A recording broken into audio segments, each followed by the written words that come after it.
प्रगत योगाची वेधवाणी, कृषी तंत्राची ही मंत्रवाणी. किसान वाणी, किसान वाणी, किसान वाणी, किसान वाणी. सफल शेतीची भाष्यवाणी, पेरन काढन सांगे वाणी, शेती सुखाची आधारवाणी. किसान वाणी, किसान वाणी, किसान वाणी, किसान वाणी, किसान वाणी, किसान वाणी, किसान वाणी, किसान वाणी, किसान वाणी, किसान वाणी, किसान वाणी, किसान वाणी, किसान वाणी, किसान वाणी, किसान वाणी, किसान वाणी, किसान वाणी, किसान वाणी. भारत सरकारच्या कृषी आणि शेतकरी कल्याण मंत्रालयाच्या वतीने प्रायोजित किसानवाणी या कार्यक्रमामध्ये सादर करते सूरज गोळे यांच्यासह मी संपदा ढोके आणि मी किशोर राऊत आपले सहर्ष स्वागत करीत आहोत. नमस्कार. संपदा, आज आपण शेतकरी बंधूंना आपल्या किसानवाणी या कार्यक्रमामध्ये काय काय ऐकवणार आहोत? किशोर, आज आपण आपल्या शेतकरी बंधू भगिनींना ऐकवणार आहोत फोन इन कार्यक्रम प्रश्न तुमचे उत्तर आमचे, ज्यामध्ये आपला विषय आहे जमिनीची सुपीकता टिकविण्यासाठी सेंद्रिय आणि रासायनिक खतांचा संतुलित वापर. आणि सहभाग आहे डॉक्टर अशोक आगे यांचा. आणि यासह आपले दैनंदिन कार्यक्रम आहेतच. तर ऐकत रहा किसानवाणी.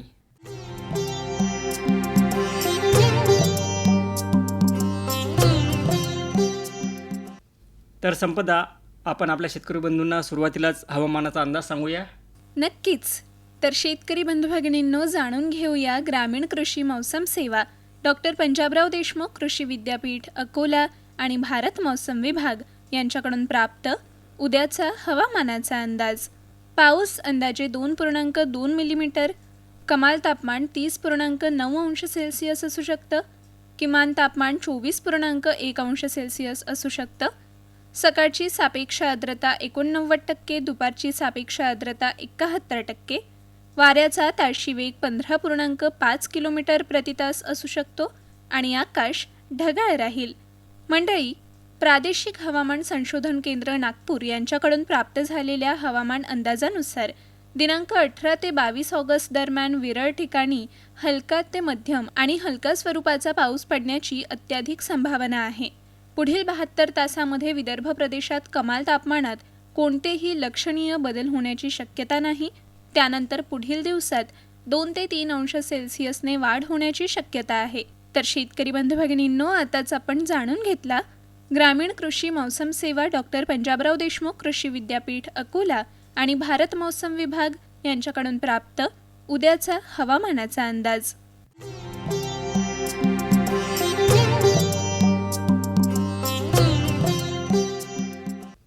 संपदा, आता आपल्या कार्यक्रमामध्ये वेळ झालेली आहे कृषीवाणीची. होय, तर मंडळी ऐकूया कृषीवाणी. मंडळी, कृषीवाणीमध्ये आज आपला विषय आहे भाजीपाला रोपवाटिकेसाठी जमीन तयार करणे. आणि याविषयी आपल्याला माहिती प्राप्त झालेली आहे वसंतराव नाईक, मराठवाडा कृषी विद्यापीठ परभणी यांच्याकडून. तर मंडळी, रोपवाटिकेसाठी जमीन मध्यम ते भारी, भुसभुशीत, पाण्याचा चांगला निचरा होणारी, भरपूर सेंद्रिय पदार्थांनी युक्त अशी असावी. जमिनीचा सामू 7च्या जवळपास असावा. जमीन खोलवर नांगरावी. कुळव्याच्या 2 ते 3 पाळ्या द्याव्यात. सर्व दगड, धसकटे, तण वेचून बाजूला करावे. जाणून घेऊया वाफे तयार करण्याबद्दल. हंगाम आणि पिकाचा विचार करून रोपवाटिकेसाठी वाफे तयार करावेत. पावसाळ्यात गादी वाफे तर इतर हंगामात सपाट वाफे तयार करावे.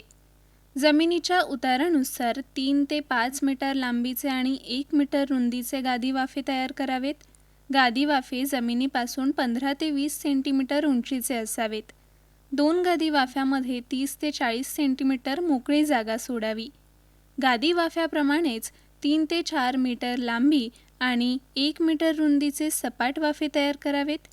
वाफा तयार झाल्यानंतर ओळी आखून बियाण्याची पेरणी करावी.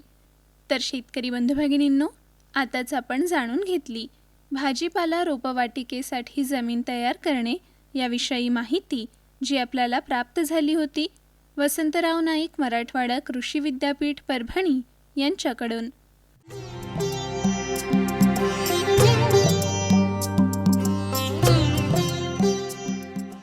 शेतकरी बंधू भगिनींनो, ऐकूया फोन इन कार्यक्रम प्रश्न तुमचे उत्तर आमचे, ज्यामध्ये आज आपला विषय आहे जमिनीची सुपीकता टिकविण्यासाठी सेंद्रिय आणि रासायनिक खतांचा संतुलित वापर.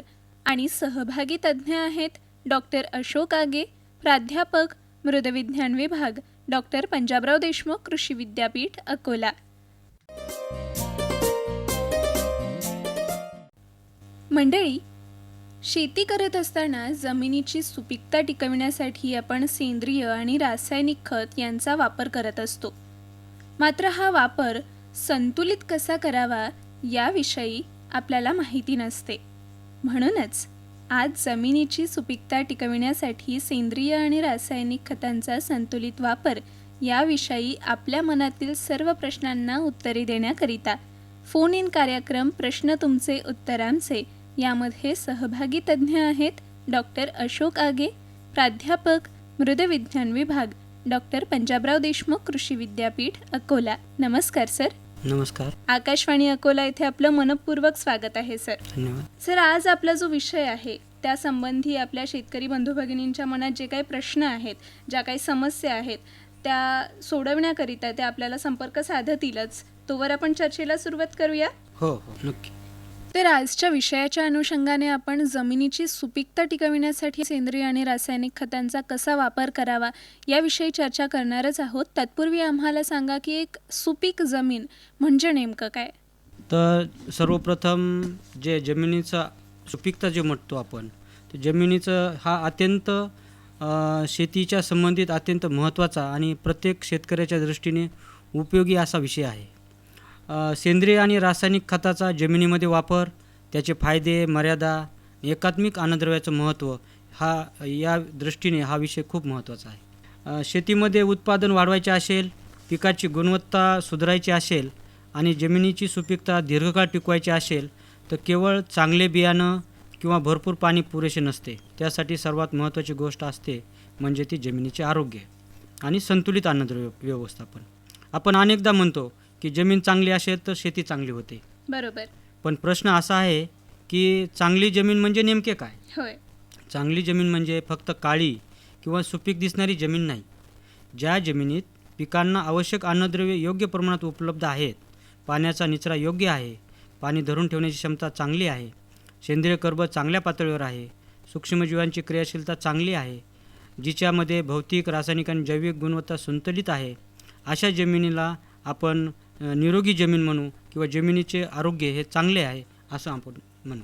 नक्कीच. आपल्याला पहिला संपर्क झालेला आहे सर, तो आपण घेऊया. हॅलो.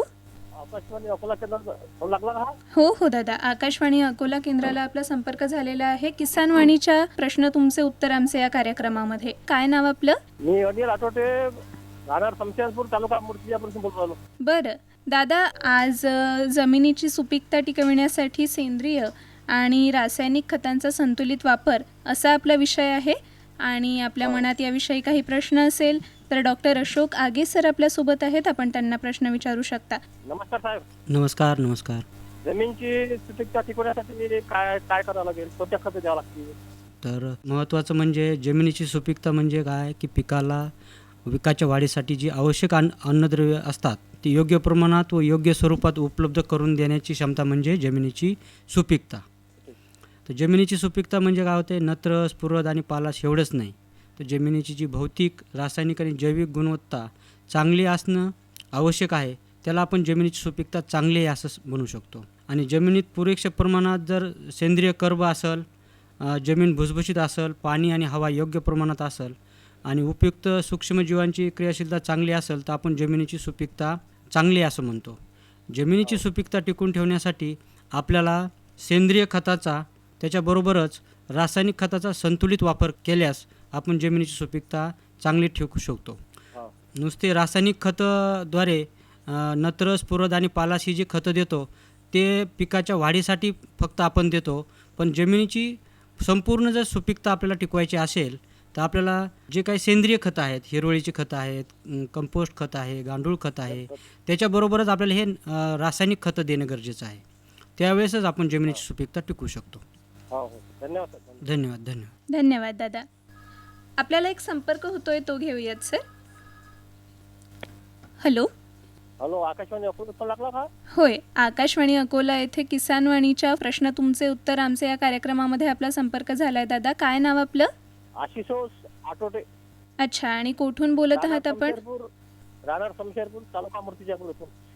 बरं दादा, आज जमिनीची सुपीकता टिकविण्यासाठी सेंद्रिय आणि रासायनिक खतांचा संतुलित वापर असा आपला विषय आहे आणि डॉक्टर अशोक आगे सर आपल्यासोबत आहेत. तर संबंधी आपला काही प्रश्न असेल आपण विचारू शकता. नमस्कार साहेब. नमस्कार. आमची शेती जरा चुनखडीची आहे, हां जास्त काही पिकत नाही. त्याच्या जमिनीची सुपीकता टिकवण्यासाठी एक चांगलं म्हणजे झाड वाढले पाहिजे, हां पीक चांगलं आलं पाहिजे, असं काय करावं लागेल? बरं, हा एक तुमचा महत्त्वाचा विषय आहे किंवा मुद्दा आहे किंवा जमिनीमध्ये चुनखडी आहे, तर ती आपल्याला अगद वाढत नाही. हां तर ते जमिनीचं जर आपल्याला हे बा सुपीकता किंवा आपण म्हणतो ना त्याच्यामध्ये चुनखडीचं प्रमाण आहे, तर त्याच्यात हा जो विषय आहे आपला सध्या जो चालू आहे की बा जमिनीमधील आरोग्य टिकवण्यासाठी सेंद्रिय खतं आणि रासायनिक खतं. तर याच्यामध्ये जर आपण सेंद्रिय खतं काय होते, आता दिवसेंदिवस शेतकरी हा रासायनिक खतंच वापरत चाललेला आहे आणि सेंद्रिय खतं वापरत नाही आहे. तर सेंद्रिय खतं म्हणजे कोणती, की सेंद्रिय खतापासून मिळणारा जमिनीमध्ये जो सेंद्रिय पदार्थ वाढवण्यासाठी जो सेंद्रिय खतं जो म्हणतो आपण अन्नद्रव्य स्रोत म्हणून शेणखत आहे, कंपोस्ट आहे, गांडूळ खत आहे, कुकुट खत आहे, परत हिरवळीचं खत आहे, पिकांचे अवशेष आहेत. हे जे सेंद्रिय पदार्थ जर आपण आपल्या शेत जमिनीमध्ये मिसळले, आता तुम्ही म्हणता चुनखडी जमीन आहे, चुनखडीयुक्त जमिनीमध्ये जर आपण हे सेंद्रिय खतं जर चांगली वापरली, तर ती जे सेंद्रिय खताचा सर्वात मोठा फायदा म्हणजे ते फक्त अन्नद्रव्य आपल्याला जमिनीत पुरवत नाही, पण ते जमिनीचं पूर्ण आरोग्य सुधारण्यास मदत करतात. सेंद्रिय खतं जमिनीत मिसळल्यामुळे काय होते, सूक्ष्मजीवन त्यांचे विघटन करतात आणि या सेंद्रिय पदार्थ हळूहळू स्थिर स्वरूपात रूपांतर होऊन विविध अन्नद्रव्ये उपलब्ध करतात. सेंद्रिय पदार्थामुळे काय होते, जमिनीतील सेंद्रिय कर्बाचे प्रमाण वाढते आणि सेंद्रिय कर्बाचे प्रमाण वाढले की ती आपली जी काही जमिनीमध्ये समजा चुनखडी आहे किंवा क्षार आहेत, तर ह्याची जी काही समस्यायुक्त जमीन आहे ह्याचं निराकरण किंवा ह्याचं आपण उपाय म्हणून सेंद्रिय खतं टाकून करू शकतो. काय होतं आहे, सेंद्रिय खतं टाकल्याने जमिनीतील सेंद्रिय कर्ब वाढतो आणि त्यामुळे जमिनीची जी रचना आहे, संरचना आहे, ती सुधारण्यास मदत होते, भौतिक गुणधर्म सुधारण्यास मदत होते आणि म्हणून त्या जमिनीमध्ये पाणी धरून ठेवण्याची क्षमता वाढते, जमिनीमध्ये हवा खेळती राहते आणि भौतिक गुणधर्म सुधारण्यास मदत होते. त्याचबरोबर काय होतं आहे की सेंद्रिय खत टाकल्यामुळं जमिनीमध्ये बॅक्टेरिया, बुरशी, इतर जीवाला जे खायला अन्न लागते ते सेंद्रिय खतामुळे ते सूक्ष्मजीवांना भेटते, त्यांची ऊर्जा त्यांना भेटते आणि मग ते कार्बनच्या स्रोतमुळे त्यांची क्रियाशीलता अजून जमिनीत वाढते आणि जे काही जमिनीतील जे अन्नघटक आहेत ते अन्नघटक पिकांना उपलब्ध करून देण्यासाठी हे आपल्याला सूक्ष्मजीव मदत करतात. अशा प्रकारे आपल्याला जर समस्यायुक्त जमिनीमध्ये जर आपल्याला चुनखडीयुक्त जमीन आहे, क्षारयुक्त जमीन आहे, याचा जर उपाय करायचा असेल तर आपल्याला सेंद्रिय खतं हे एक महत्त्वाचा घटक आहे. सेंद्रिय खतं त्याच्यामध्ये हिरवळीची खतं आहेत, काही काळी कचरा आहे पिकांचा, तो अवशेष आपण ते कंपोस्ट खत करून टाकले तर आपल्याला हे जी काही समस्या आहे ते आपण थोड्याफार प्रमाणात कमी करून जमिनीची सुपीकता टिकवण्यास मदत करू शकतो. धन्यवाद साहेब. हां धन्यवाद दादा. धन्यवाद. आपल्याला आणखी एक संपर्क होतोय, तो घेऊया सर. हो घ्या. हॅलो. हा प्रश्न तुमचे उत्तर आमचे. हो, आकाशवाणी अकोला येथे किसानवाणीच्या प्रश्न तुमचे उत्तर आमचे या कार्यक्रमामध्ये आपला संपर्क झालाय. काय नाव आपलं दादा? हा, दीपक डोळफोडे. अच्छा, आणि कुठून बोलत आहात आपण? गोरेगाव तालुका मूर्तिजापूर. बरं, तर दादा, आज जमिनीची सुपीकता टिकविण्यासाठी सेंद्रिय आणि रासायनिक खतांचा संतुलित वापर असा आपला विषय आहे आणि या संबंधी जर आपला काही प्रश्न असेल तर डॉक्टर अशोक आगे सर आपल्यासोबत आहेत, आपण त्यांना प्रश्न विचारू शकता. नमस्कार सर. नमस्कार. सेंद्रिय जे आपली जमिनीची जर सुपीकता टिकवायची असेल तर उन्हाळ्यामध्ये कोणकोणती पिकं आपण घ्यायला पाहिजे? आता जमिनीमधील सुपीकता टिकवण्यासाठी उन्हाळ्यामध्ये कोणती पिकं घेण्याची आवश्यकता आहे ना, असा प्रश्न आहे तुमचा. हिरवळीची कोणती? हिरवळीचे खतं. ओके, चांगला प्रश्न आहे. कारण सेंद्रिय खतं किंवा आपण जे सेंद्रिय खतामध्ये महत्त्वाचा जो हिरवळीची खतं म्हणतो, हिरवळीची खतं म्हणजे जी काही सेंद्रिय पदार्थ आहेत, जे हिरवळीचे झाडं, 1-2 प्रकार आहेत त्याचे. हिरवळीचे आपण काय करू शकतो की आपल्या शेताच्या धुऱ्यावर किंवा बांधावर आपण हिरवळीचे झाडं लावू शकतो. गिरीपुष्प आहे, शेवरी आहे, सुबाबूळ आहे. तर हे असे करंज आहे किंवा हे झाडं आपल्याला बांधावर लावायचे आणि त्याचा पाला जो आहे तो पाला किंवा बारक्या फांद्या तो नांगरटीच्या मध्ये आपण नांगरटीच्या अगोदर किंवा नांगरटी केल्यानंतर ते मध्ये टाकायचा आणि तो जमिनीमध्ये गाडून घ्यायचा. ही एक पद्धत आहे, त्याला आपण बांधावर म्हणू शकतो. आणि दुसरं हिरवळीचे खते म्हणून ढेंचे आहे, बोरू आहे. परत आपण जे कधी जे सीझन आहे, समजा आता मूग उडीद आहे पण तो चांगला आला नाही किंवा तो पावसामुळे हे झाला तर आपण तो गाडू शकतो. त्यानंतर महत्त्वाचं आहे बोरू आहे, ढेंचे आहे. तर हे जे पिकं आहेत आणि हिरवळीचे पिकं आपण हे साधारणतः समजा आता बोरू लावला, ढेंचा लावला, हा पण उन्हाळ्यात लावू शकतो आपण. आणि 2 महिने किंवा 45 दिवसाचं पीक झालं तो फुलोऱ्यात आला की तो आपल्याला तो जमिनीमध्ये गाडायचा आहे. आणि सर मी आता एक काशीफळ म्हणून तिथे लावलेलं आहे शेतामध्ये. हां काशीफळ. हा त्याची पण पानं आपण शेतात जर केलं तर त्याचं पण होऊ शकतो. बरोबर. हे पहा, एक चांगला प्रश्न विचारलात किंवा चांगला तुम्ही मुद्दा सांगितला की हिरवळीचे खतं म्हणून असं नाही की हेच पिकं पाहिजेत. आपण सेंद्रिय खताचा जो एक महत्त्वाचा कन्सेप्ट आहे किंवा जो घटक म्हणू शकतो तो कोणतेही जमिनीतील पिकातील अवशेष, मग ते तुमच्या कोहळ्याचे असो किंवा आपण आता बघा सोयाबीन काढतो, सोयाबीनचं जे कुटार आहे किंवा तसंच ठेवतो तर ते सुद्धा आपण गाडू शकतो जमिनीमध्ये. पाला म्हणून काडी कचरा आहे कोणताही पिकाचा तो एक शेणखत म्हणून आपण हिरवळीचं खत म्हणून सुद्धा आपण समजा तो जमिनीत गाडलं तर त्याचं खत होऊन ते आपल्याला सेंद्रिय खत म्हणून वापरता येईल. हो, धन्यवाद. हां, धन्यवाद दादा. सर, आपल्या शेतकरी बांधवांना बरेचदा असा प्रश्न असतो की सेंद्रिय आणि रासायनिक या 2 खतांपैकी नक्की कोणतं खत चांगलं आहे, तर त्याविषयी आपण काय सांगाल? हा एक चांगला प्रश्न आहे, कारण दोन्ही खताचे कार्य आणि वैशिष्ट्ये वेगवेगळी आहेत. सेंद्रिय खतं प्रामुख्याने जमिनीचं आरोग्य, सेंद्रिय कर्ब, रचना आणि जैविक क्रियाशीलता सुधारण्यास मदत करतात. होय. आणि रासायनिक खते हे पिकाची विशिष्ट अन्नद्रव्याची जलद आणि नियंत्रित मात्रा उपलब्ध करून देण्यास मदत करतात, म्हणजे पिकाची वाढ लवकर होते. परंतु सेंद्रिय किंवा रासायनिक हा प्रश्न नसून सेंद्रिय आणि रासायनिक खताचा योग्य समन्वय असावा आणि करायला हवा, तरच हे जे जमिनीची सुपीकता आहे ते टिकण्यास मदत होईल. अगदी बरोबर. सर, ते शेवटी आजच्या विषयाच्या अनुषंगाने आपण आपल्या शेतकरी बंधू भगिनींना काय सांगू इच्छिता सर? मी शेतकरी बंधूंना एक महत्त्वाचं ह्या निमित्तानं सांगू इच्छितो की खत व्यवस्थापन जे आहे जमिनीचं, आपण जे म्हणतो की सुपीकता टिकवायची आहे, तर जमिनीचं खत व्यवस्थापन करताना सेंद्रिय तसेच रासायनिक खताचा एकात्मिक अन्नद्रव्य व्यवस्थापनाद्वारे खत जमिनीचे आरोग्य सुधारण्यासाठी दोन्हीचेही तितकंच समावेश करणे गरजेचं आहे. खत व्यवस्थापन करण्यापूर्वी कोणत्याही पिकाचं, खरीपमधील असो, रब्बीमध्ये असो किंवा उन्हाळी असो, खत व्यवस्थापन त्या पिकाचं करतेवेळी सर्वात महत्त्वाची गोष्ट म्हणजे माती परीक्षण. माती परीक्षण केल्यामुळे जमिनीत उपलब्ध असलेल्या प्रमुख अन्नद्रव्याची स्थिती आपल्याला समजते. त्यामुळे कोणते खतं किती प्रमाणात द्यायचे त्याचं अचूक नियोजन करता येतं. माती तपासा, पिकाची गरज समजा आणि मग खत द्या, असं मी शेतकऱ्यांना सांगू इच्छितो. आणि महत्त्वाचं म्हणजे खतं जी निवड आहे, खत निवड केल्यानंतर ते खतं देण्याची पद्धत, योग्य स्रोत पाहिजे, योग्य मात्रा पाहिजे, योग्य वेळ पाहिजे आणि योग्य ठिकाणी खतं जर दिल्यास जमिनीची जी काही सुपीकता आहे ती टिकून आपल्याला जी उत्पादकता आहे ती उत्पादकता वाढण्यास मदत होते. एकंदरीत मी शेतकरी बांधवांना हे सांगू इच्छितो की सेंद्रिय खतांचा व्यवस्थापन आजच्या काळाची गरज आहे आणि सेंद्रिय कर्ब वाढवल्यास जी जमिनीतील उत्पादकता आहे ती चिरकाळ टिकवण्यास मदत होते.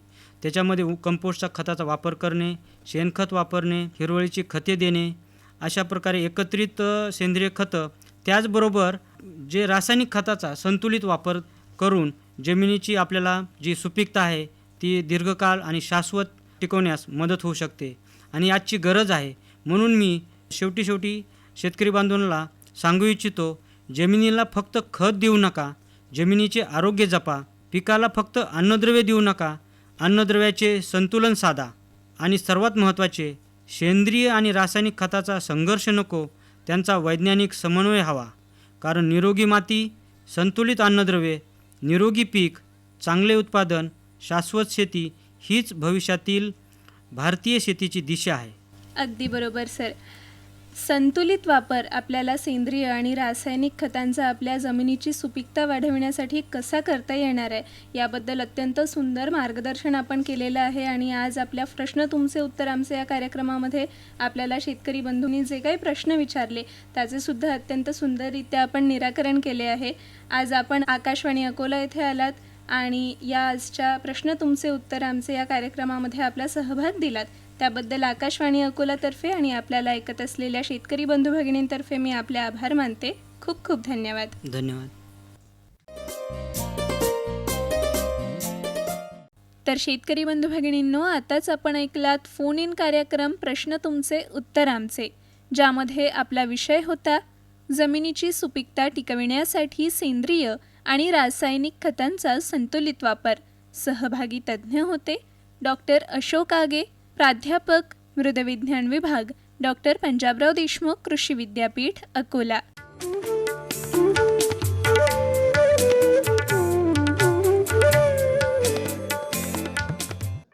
शेतकरी बंधू भगिनींनो, कार्यक्रमामध्ये आता ऐकूया संवाद.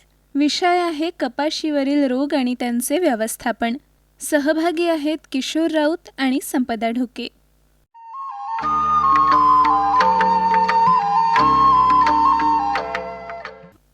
मायाबाई, ओ मायाबाई, आहे की कोण आहे? लीलाधर भाऊ आहे का? इथंच होत्या का तुम्ही?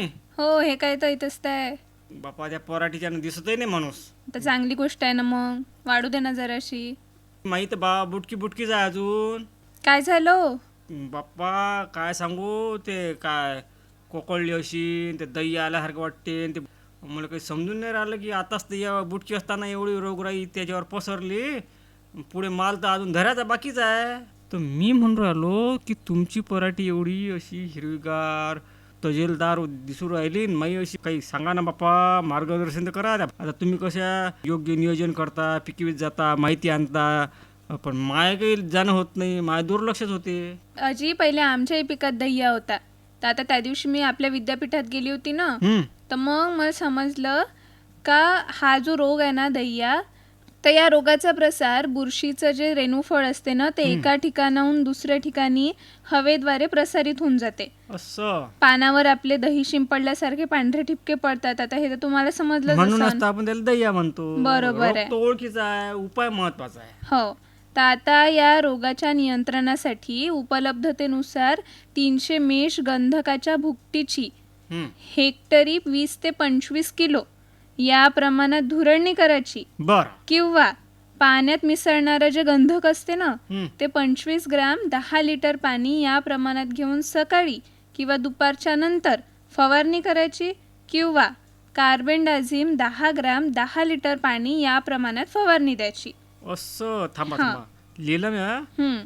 याच्यासाठी काय करायला लागत असते, उन्हाळ्यात जमिनीची खोल नांगरणी करून जमीन तापू द्यायला लागते. आता रोगग्रस्त जे आपले अवशेष आहे त्याचा नायनाट करायला लागते. बरोबर आहे. तंतू विरहित केलेल्या बियाण्याचाच पेरणीसाठी उपयोग करायला लागते. नत्रयुक्त खताचा तुम्ही अवास्तव वापर करत असाल तर ते थांबवा लागते. असं. आणि पिकाची फेरपालटही करायला लागते. आता अजून आकस्मिक मरे म्हणे ना तुम्ही, हो. तर आता हा रोग नाही आहे म्हणते. या रोगासाठी कोणत्याही बुरशी, जीवाणू किंवा विषाणू जबाबदार नाहीये. मग तर दीर्घ पावसाचा खंड नंतर भरपूर पावसाने जमिनीत अतिरिक्त पाण्याची साठवण होते आणि आर्द्रता, तर यामुळे या रोगाची लक्षणे दिसतात. मग हे तर आपल्या हाती नाही. तर याच्या व्यवस्थापनाकरता काय करायचं, कॉपर ऑक्सिक्लोराइड 25% अधिक युरिया 150 ग्राम याप्रमाणे प्रादुर्भावग्रस्त झाडालगत साधारण 100 मिली द्रावण पडेल. याप्रमाणे बांगडी पद्धतीने देऊन झाडाचे खोड व्यवस्थित दाबून घ्यावे. असं. तर याचं आता आपण मग नियोजन असं करू शकतो. करून पाहतो मी आता. हे चालते. बरं, येऊ का मग मी? हो चालते भाऊ, येतो मग.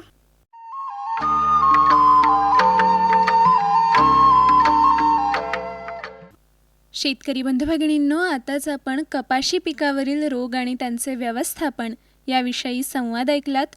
सहभागी होते किशोर राऊत आणि संपदा ढोके.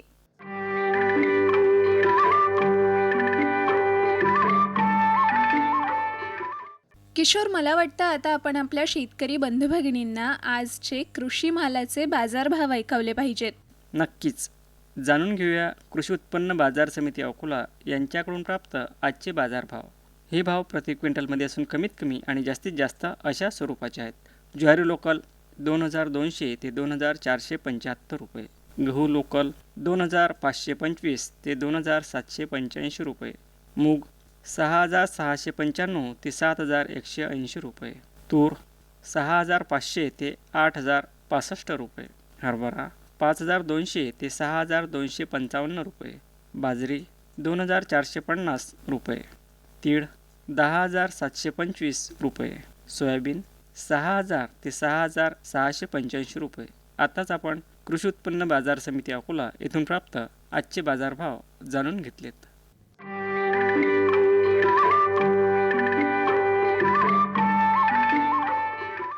तर मंडळी, याचसह आपला आवडता कार्यक्रम किसानवाणी याला निरोप देण्याची वेळसुद्धा जवळ आली आहे. आपल्याला कार्यक्रम कसा वाटला याबद्दलच्या सर्व प्रतिक्रियांचे मनापासून स्वागत. तेव्हा मी संपदा ढोके आणि मी किशोर राऊत आपली रजा घेत आहोत. नमस्कार. आजच्या किसानवाणी या कार्यक्रमाचे सादरकर्ते होते सूरज गोडे. आताच आपण भारत सरकारच्या कृषी आणि शेतकरी कल्याण मंत्रालयाच्या वतीने प्रायोजित किसानवाणी हा कार्यक्रम ऐकलात.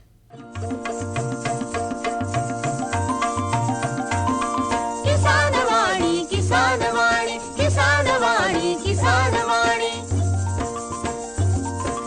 हिरव्या स्वप्नांची साध्यवाणी, प्रगत योगाची वेधवाणी, कृषी तंत्राची ही मंत्रवाणी. किसानवाणी किसानवाणी किसानवाणी किसानवाणी सफल शेतीची भाष्यवाणी, पेरन काढन सांगे वाणी, शेती सुखाची आधारवाणी. किसानवाणी किसानवाणी किसानवाणी किसानवाणी किसानवाणी किसानवाणी किसानवाणी किसानवाणी किसानवाणी किसानवाणी किसानवाणी किसानवाणी किसानवाणी किसानवाणी किसानवाणी किसानवाणी किसानवाणी किसानवाणी